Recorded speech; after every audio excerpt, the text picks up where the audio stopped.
Hi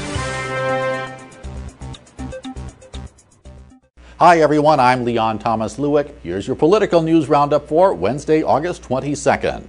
Severe words of economic warning today from the Congressional Budget Office.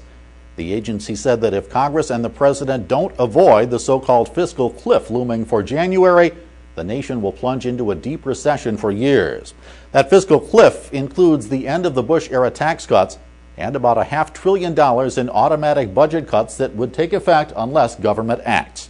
The CBO said unemployment would climb to 9.1% and economic growth would grind to a near halt.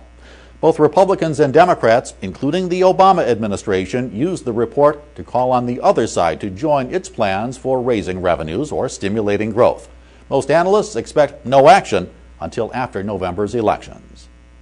Missouri Congressman Todd Akin is still in his Senate race, at least for the time being.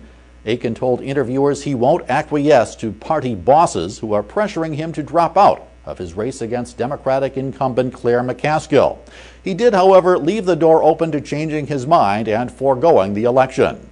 Presidential candidate Mitt Romney is among those calling on Akin to drop out of the race after the congressman made controversial comments about rape and abortion in an interview last weekend.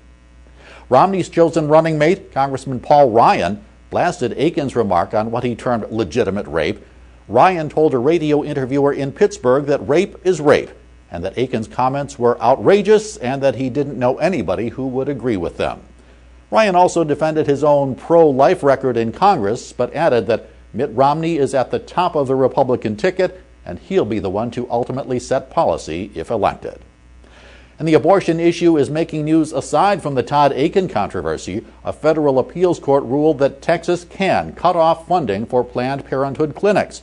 A Texas law prohibits state funding for organizations tied to abortion providers.